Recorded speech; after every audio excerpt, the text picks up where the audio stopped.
قبل ما تقوم مصر بحرب اكتوبر وفي خلال مدة 6 سنين من احتلال العدو الاسرائيلي لسيناء، ما كانش الجيش المصري ساكت. بالعكس، قام بمجموعة من العمليات العسكرية ضد العدو، واللي اتسمت بعد كده بحرب الاستنزاف.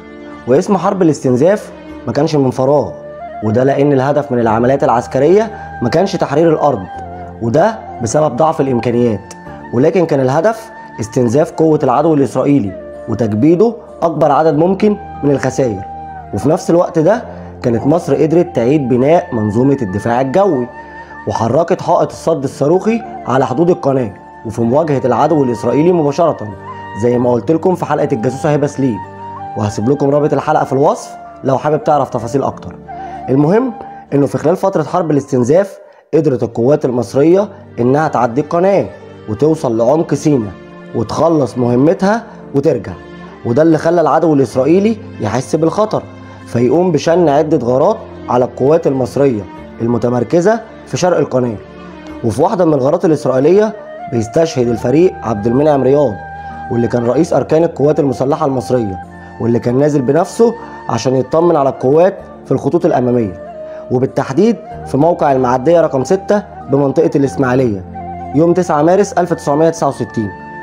واستمرت المناوشات بين الطرفين طول فترة حرب الاستنزاف، وقدرت القوات المصرية إنها تحقق بطولات ضد العدو الإسرائيلي، وقدرت تحقق المطلوب وهو استنزاف قوة العدو بشكل كبير.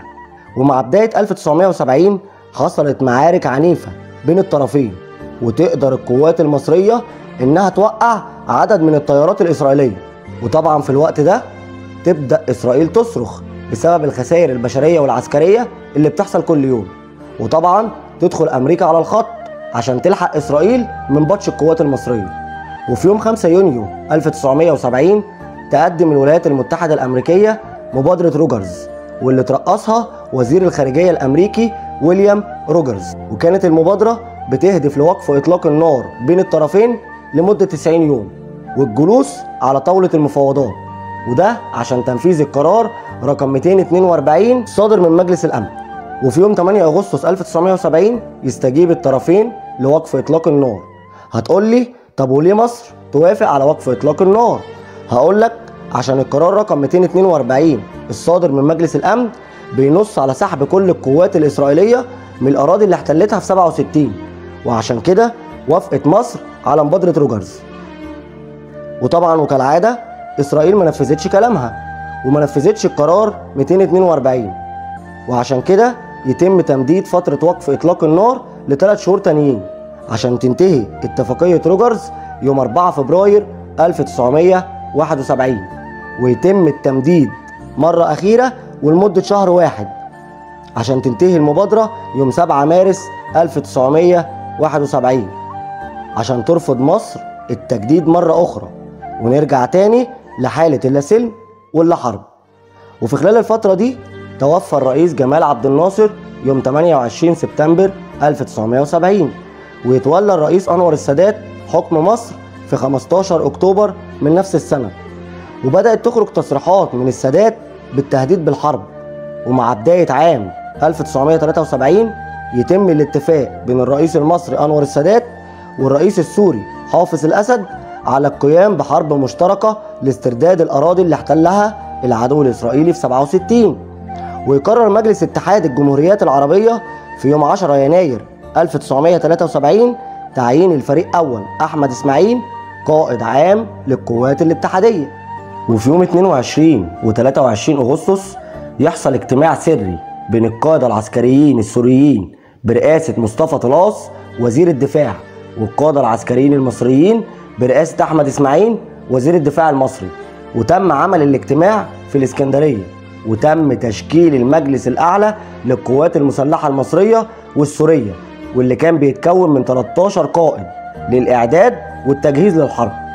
وفي يوم 28 أغسطس يسافر السادات لدمشق في زيارة استمرت ليومين، ويتم عمل اجتماعات سرية، ويتم الاتفاق على يوم 6 أكتوبر القادم موعد لبدء الحرب. وهقول لك ليه تم اختيار يوم 6 أكتوبر بالتحديد لبدء الحرب بس كمان شوية، عشان نتكلم دلوقتي عن المشكلة الكبيرة واللي كانت بتواجه القوات المصرية قبل بدء الحرب، وهي عائق خط بارليف. وخط بارليف هو حصن عسكري قامت القوات الإسرائيلية ببنائه على طول ضفة قناة السويس عشان يمنعوا عبور الجيش المصري للقناة، واللي كان مكلفهم خسائر كبيرة طول فترة حرب الاستنزاف. وده كان باقتراح من القائد العسكري حيين بارليف، وكان بيتكون من 35 حصن، منهم 16 حصن منيع بداية من بور فؤاد التابعة لمحافظة بورسعيد وحتى بور توفيق التابعة لمحافظة السويس. وكانت المسافة بين الحصون ما بين متر في الأماكن الحيوية و5 كيلو متر في الأماكن غير المهمة، لغاية ما توصل لمنطقة البحيرات المرة. هتلاقي إن الحصون بتوصل المسافة ما بينهم ما بين 5 إلى 10 كيلو متر. وطبعا الحصون دي كلها كانت مدفونة تحت الأرض وتم تحصينها بالأسقف والدشم، ده غير إنهم حوطوها بالألغام والأسلاك الشائكة، ده بالإضافة لعمل مرابط للدبابات بفاصل 100 متر ما بين كل واحد والتاني. والمرابط دي عبارة عن أنفاق مخصصة لاختباء الدبابات في وضع الاستعداد، ده غير إن الأنفاق دي بتضمن تحرك الدبابات من غير ما القوات المصرية تشوفها. وبعد كده عملوا الساتر الترابي فوق الأنفاق والحصون بارتفاع حوالي 20 متر ودرجة انحدار بزاوية 40 إلى 65 درجة. وتم إمداد الحصون بمون وذخاير تكفيها لمدة أسبوع كامل، ده غير تزويدها بشبكة اتصالات متطورة وربطها بالخطوط الدفاعية الخلفية للعدو.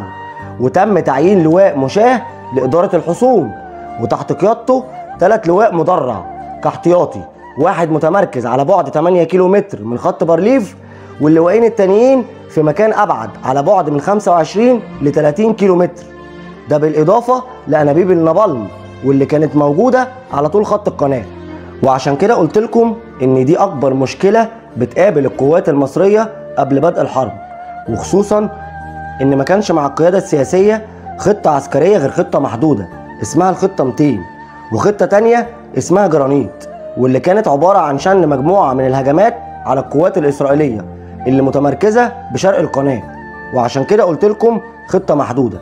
ولما تولى الفريق سعد الدين الشاذلي رئاسة أركان حرب القوات المسلحة في 16 مايو 1971 بدأت بصماته تظهر على أداء القوات المسلحة وقوتها، وبدأ الفريق الشاذلي إنه يدرس قدرات العدو العسكرية عشان يقدر يحط خطة عسكرية هجومية على قد الإمكانيات المتاحة للقوات المسلحة المصرية.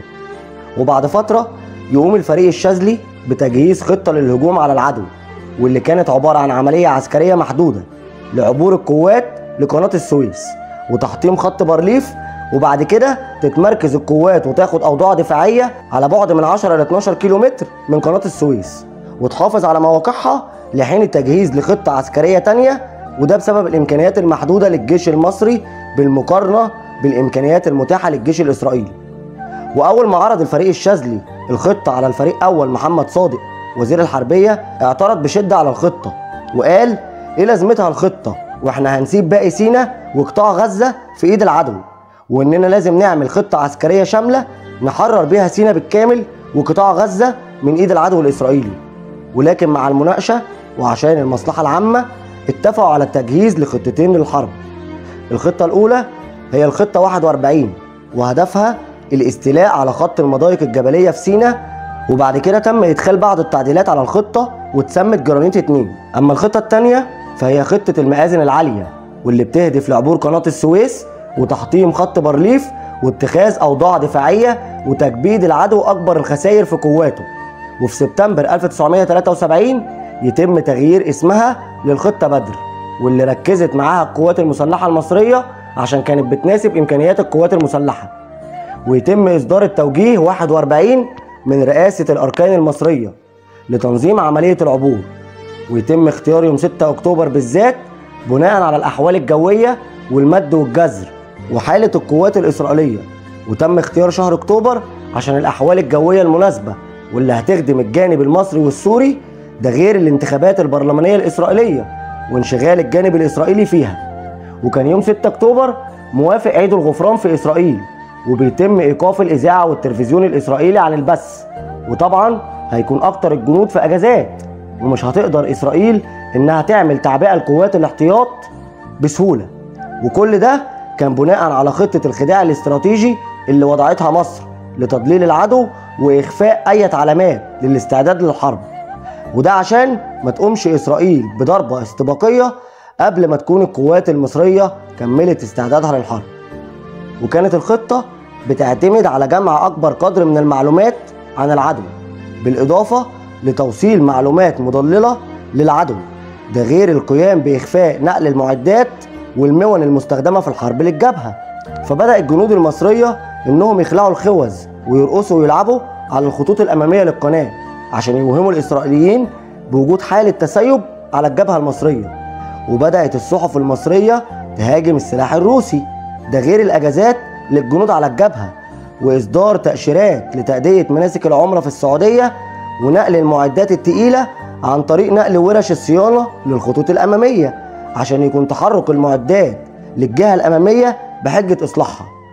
وده بالإضافة لإشاعة فساد القمح المصري عشان تقدر مصر تستورد كميات كبيرة من القمح قبل الحرب، وغيرها طبعا من وسائل الخداع واللي هنتكلم عنها في حلقة منفصلة. وقبل الحرب بوقت قصير تقدر تحط القيادة السياسية خطة لعبور القناة وتدمير خط بارليف، والبداية بعبور القناة. وعشان عرض القناة كبير بيوصل من 180 ل 200 متر، ده غير ان الحواف بتاعت القناة صخرية حادة، فما كانش هينفع نستخدم الدبابات البرمائية. وكان الحل اننا نستخدم الجسور العائمة عشان تعبر عليها الدبابات والمدرعات المصرية. وكانت المشكلة التانية لعبور القناة هي أنابيب النابلم واللي بتحتوي على قذيفات للهب. وكان الحل ان افراد سلاح المهندسين المصري يقوموا بعملية سرية عشان يسدوا أنابيب النابلم قبل عبور القوات.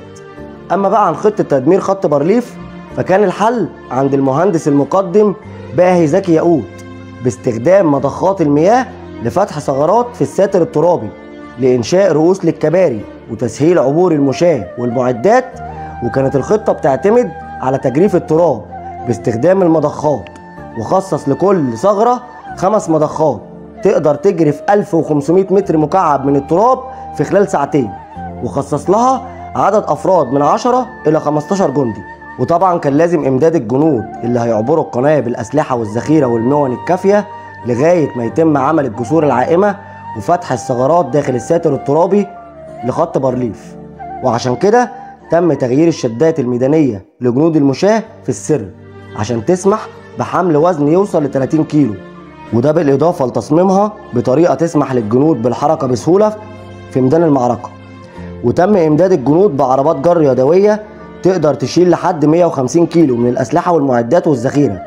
وتم تزويد المشاة بنظارات سوداء عشان تعكس الأضواء المبهرة اللي ممكن يستخدمها العدو ضد الجنود المصريين. ده بالإضافة لإمداد الجنود بسلالم حبال واللي بتمتاز بسهولة حملها وسهولة تركيبها عشان يستخدمها الجنود في اختراق الساتر الترابي. وقبل الحرب بيوم توصل معلومة مؤكدة من أشرف مروان لرئيسة الوزراء الإسرائيلية جولدا مائير إن مصر وسوريا هتشن الحرب على إسرائيل يوم 6 أكتوبر الساعة 6 مساء. وطبعا وزي ما قلت لكم قبل كده ان اشرف مروان كان بيتم استخدامه من القيادة السياسية في مصر لتضليل العدو الاسرائيلي، وهسيب لكم رابط الحلقة في الوصف عشان لو حابب تعرف تفاصيل اكتر. وطبعا القيادة السياسية والعسكرية في اسرائيل ما اهتمتش بالمعلومة. ونوصل ليوم النصر يوم 6 اكتوبر 1973 الساعة 2 ظهرا، تخرج 200 طيارة حربية مصرية من قواعدها عشان توجه ضربة جوية للأهداف الإسرائيلية شرق القناة، وتتمكن القوات الجوية المصرية من دك حصون العدو، ويبدأ تشكيل أسراب من طائرات الحربية المصرية على مستوى منخفض عشان ما يتمش كشفها من الرادارات الإسرائيلية، وتستهدف محطات الشوشرة والإعاقة ومراكز القيادة وأماكن تجمعات القوات الإسرائيلية والدبابات والمدرعات والحصون الموجودة في خط بارليف، بالإضافة للرادارات وبطاريات الدفاع الجوي. وكان عنصر المفاجأة والصدمة ليه تأثير كبير في حسم المعركة الجوية لصالح مصر وتدمير معظم الأهداف اللي حددتها القيادة السياسية. ومع النجاح العظيم للضربة الجوية المصرية تكون خسائر مصر مجرد 12 طيارة بس من أصل 200 طيارة خرجت للهجوم على العدو. وبكده تكون القوات الجوية المصرية قامت بدورها ويبدأ دور سلاح المدفعية. وبعد عبور القوات الجوية لقناة السويس ب5 دقايق تقوم المدفعية المصرية بقصف تحصينات خط بارليف وبشكل مكثف عشان التحضير لعبور المشاة. ويبدأ في الوقت ده سلاح المهندسين وسلاح الصاعقة انهم يتسللوا لشرق القناة عشان يقفلوا انابيب النابالم واللي مسؤولة عن نقل السائل المشتعل لسطح القناة. والساعة 2:15 تتوقف المدفعية عن القصف واللي كانت بتضرب الجزء الامامي لخط بارليف، وبدأت توجه ضرباتها لعمق سيناء عشان تأمن القوات البرية اللي هتعبر القناة. وهنا نوصل لأهم لحظة في تاريخ مصر الحديث، لحظة العبور. وفي تمام الساعة 2:30 يتمكن 2000 ضابط مصري و30,000 جندي من عبور قناة السويس، ويتم الاحتفاظ ب5 رؤوس كباري.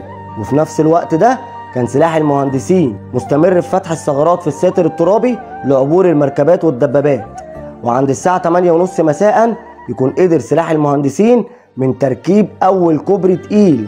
وبعدها بساعتين بس، يعني الساعة 10:30 مساء، كان سلاح المهندسين المصري قدر يكمل بناء 7 كباري كاملين عشان تقوم الدبابات والمدفعية والأسلحة التقيلة بعبور القناة واختراق خط بارليف والاشتباك مع العدو. وبكده يكون الجزء الأول من المهمة تم بنجاح، وقدرت القوات المصرية إنها تعبر القناة وتحطم خط بارليف وتخترق عمق سيناء وتمحي أسطورة الجيش الذي لا يقهر عشان يترد لمصر والدول العربية كلها اعتبارها وهبتها قدام العالم. ولو كنت فاكر إن الموضوع خلص لحد كده، خليك فاكر إني قلت لك من شوية إن الجزء الأول من المهمة تم بنجاح، يعني لسه المهمة ما خلصتش، لسه في معارك وبطولات وحكايات حصلت في الأيام اللي بعد الحرب. استنونا في الجزء الثاني مع أعظم ملحمة في التاريخ، حرب أكتوبر المجيدة.